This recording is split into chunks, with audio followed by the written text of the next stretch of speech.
गेहूं में इतने कल्ले आएंगे, इतना फुटाव होगा कि पड़ोसी आपसे पूछेगा कि आपने गेहूं में क्या डाला। बहुत ही सस्ता और बहुत ही आसान तरीका आज हम आपके साथ शेयर करने वाले हैं। यह तरीका अपना के आप भी गेहूं में अच्छे और ज़्यादा कल्ले आसानी से ले पाएंगे। नमस्कार दोस्तों, SRJ खेती चैनल पे आपका स्वागत है। किसान साथियों, चैनल पे अगर नए हैं, आपने सब्सक्राइब नहीं किया है तो सब्सक्राइब भी कर लीजिए। अब यहाँ पे कल्ले अगर आप गेहूं में बढ़ाना चाहते हैं तो यहाँ पे बहुत सारी चीज़ें होती हैं जिसका इस्तेमाल आप चाहें तो करके कल्ले बढ़ा सकते हैं। मैं एक एक करके सभी बातें आपको बताऊंगा। सबसे पहले हम पहला तरीका जानते हैं। पहले तरीके में आपको क्या करना है, पहला और बहुत ही आसान तरीका ये होता है कि समय से पौधे को भोजन देना। अब भोजन देने से मतलब है समय से खादों का इस्तेमाल और उचित खादों का इस्तेमाल। जिस समय पौधे को जो चाहिए उस समय, मतलब अपने फसल के मांग के हिसाब से आपको खादों का प्रयोग करना है। कल्ले निकलते समय सबसे ज़्यादा आवश्यकता नाइट्रोजन तत्व की होती है। इसके साथ साथ फास्फोरस का उतना ही योगदान होता है। फास्फोरस से जड़ों का विकास होता है। फास्फोरस से ही जब जड़ सही से विकसित होती है, जो ये क्राउन स्टेज आती है, जब हमारा 20-25 दिन की अवस्था होती है, तो इसके बाद जो हमारी मुख्य जड़ें होती हैं वो ऊपर से निकलना स्टार्ट होती हैं। उन्हीं मुख्य जड़ के ऊपर से ये जो हमारे कल्ले हैं इनका फुटाव होना भी शुरू होता है। तो ये जो जड़ विकास है ये गेहूं के लिए बहुत ज़रूरी होता है। अच्छा जड़ विकास किससे होता है? फास्फोरस वाली खादों से होता है। और नाइट्रोजन हमें यूरिया वाली खाद से मिलता है। DAP में भी हालांकि कुछ मात्रा में नाइट्रोजन पाया जाता है। लेकिन यहाँ पे अगर आप चाहते हैं अच्छे कल्ले आएँ तो बुआई के समय कोशिश करिए सभी खादें आपको उचित मात्रा में डाल ही देनी चाहिए। अब यहाँ पे ऐसे भी हमारे बहुत से किसान साथी होंगे जिन्होंने बुआई के समय सही मात्रा में खादों का प्रयोग नहीं किया है। तो ऐसे किसान साथी क्या कर सकते हैं? मान लीजिए आपने गेहूं की बुआई के समय DAP की पूरी मात्रा न डाली हो। जैसे DAP आपको प्रति एकड़ लगभग 55 किलो डालना होता है एक सामान्य उपज देने वाली वैरायटी में। जो थोड़ा अगेती वाली वैरायटियाँ होती हैं, अधिक पैदावार देती हैं, जिनकी हम बुआई लगभग 20 या 25 अक्टूबर से ही शुरू कर देते हैं और नवंबर के प्रथम सप्ताह तक करते हैं, तो ऐसी वैरायटियों में सभी खादें आपका नाइट्रोजन भी ज़्यादा लगता है, फास्फोरस भी ज़्यादा लगता है और पोटास भी ज़्यादा लगता है। तो उन वाली वैरायटियों में, जैसे कोई DBW वाली वैरायटी है, तो इन किस्मों में आपको जो DAP की मात्रा है आपको 15 या अधिकतम 20 किलो आप बढ़ा के भी बुआई के समय इस्तेमाल कर सकते हैं। मतलब 65 किलो या 70 किलो भी आप DAP जो है वो डाल सकते हैं। ये तो बात हो गई DAP। अगर आपने बुआई के समय इतनी मात्रा में DAP न डाला हो, यहाँ पे जो हमने खाद की मात्रा बताई है वो 1 एकड़ खेत के लिए पर्याप्त है। तो ऐसे किसान साथी जिन्होंने इससे कम मात्रा में DAP डाला हुआ है या किसी भी कारण से कम डाला है, जैसे आपके पास उपलब्ध ही ना हो, आपने कम मात्रा में इस्तेमाल किया है, तो फास्फोरस की पूर्ति उतना अच्छे से नहीं हुई है, तो ऐसी कंडीशन में आप दो फार्मूले अपना सकते हैं। पहला तरीका होता है NPK। कुछ आते हैं जिसमें फास्फोरस ज़्यादा मात्रा में पाया जाता है, जैसे NPK 1261 का इस्तेमाल आप कर सकते हैं, इससे भी अच्छा लाभ मिलता है। NPK 1261 1 किलो से लेकर 1.5 किलो आपको प्रयोग करना है। आप चाहें तो इसका इस्तेमाल 2 बार भी कर सकते हैं। एक मात्रा बुआई सिंचाई से पहले, पहला पानी लगाने से पहले एक बार डालिए और उसके पहला पानी लगाने के बाद दोबारा से भी आप इस NPK का इस्तेमाल करते हैं तो जो फास्फोरस आपने कम डाला है उसकी कुछ मात्रा में पूर्ति अवश्य हो जाएगी, जिससे पौधे में जड़ों का विकास सही से होगा, जिससे बाद में अच्छे कल्ले भी आपको देखने को मिल जाएंगे। अगर आप NPK नहीं डालते हैं तो इससे सस्ता तरीका मैं आपको बता देता हूं जो आप इस्तेमाल कर सकते हैं। आपको लेना है 2 kilo DAP, 1 kilo urea, 1 kilo MOP potash 60% वाला।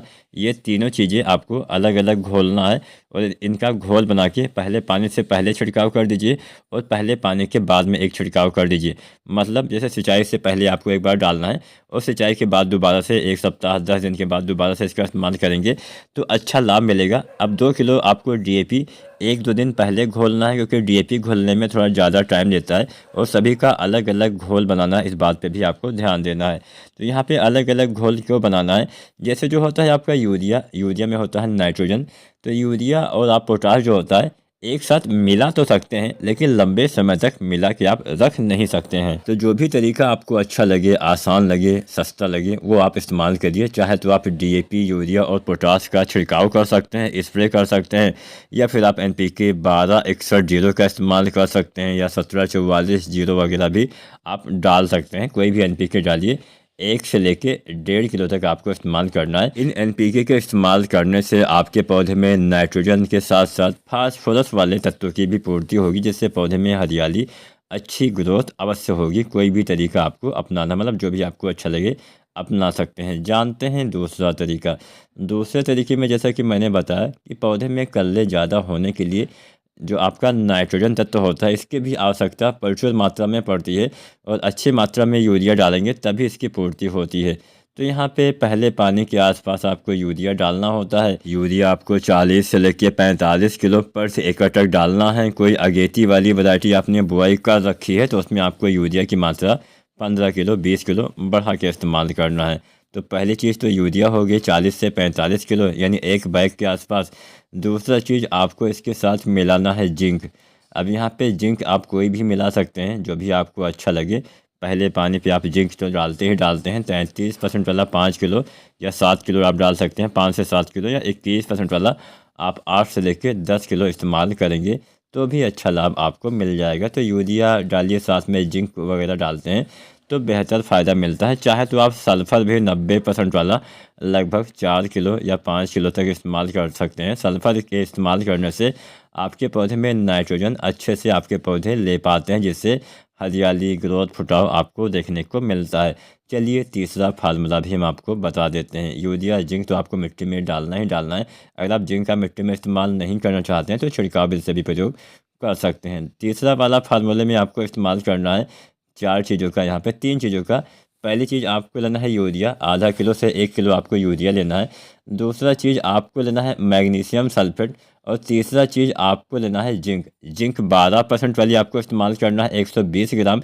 यूरिया आधा किलो से लेके 1 किलो तक आपको इस्तेमाल करना है। इसके साथ आपको इस्तेमाल करना है magnesium sulphate 1 kilo. 1 kilo magnesium sulphate, आधा से 1 किलो यूरिया और 12% वाले जिंक आपको इस्तेमाल करना है, लगभग 120 ग्राम। ये 3-4 चीज़ें, मतलब ये 3 चीज़ें आपको इस्तेमाल करना है। इसका इस्तेमाल आप अगर करते हैं पहले पानी के आसपास तो भी अच्छा फ़ायदा मिलता है। इससे क्या होता है कि मैग्नीशियम सल्फेट से हरियाली, अच्छी ग्रोथ, अच्छा फुटाव आपको देखने को मिलता है। आप चाहें तो इसके साथ कुछ अन्य चीज़ें भी मिला के डाल सकते हैं। फेरस सल्फेट भी डाल सकते हैं, आप चाहे तो मैग्नीज सल्फेट भी डाल सकते हैं। फेरस सल्फेट आपको 500 ग्राम देना है, मैग्नीज सल्फेट 250 ग्राम देना है। तो ये भी चीज़ आप चाहे तो साथ में मिला के इस्तेमाल कर सकते हैं। इसके इस्तेमाल से अच्छा लाभ मिलेगा, अच्छी बढ़वार होगी, अच्छे से कल्ले आएंगे, फसल में हरियाली आएगी, पौधे की अच्छी वृद्धि होगी। तो इसका इस्तेमाल कब करना है? पहला पानी लगाने के बाद या पहले भी आप इसका इस्तेमाल कर सकते हैं। औसतन 25 दिन, 30 दिन, 35 दिन या 40 दिन तक भी इसका इस्तेमाल अगर आप अपने गेहूं में करते हैं तो अच्छा लाभ मिलेगा। अच्छे कल्ले, अच्छा फुटाव, हरियाली, ये सब चीज़ें आपको देखने को मिलेंगी।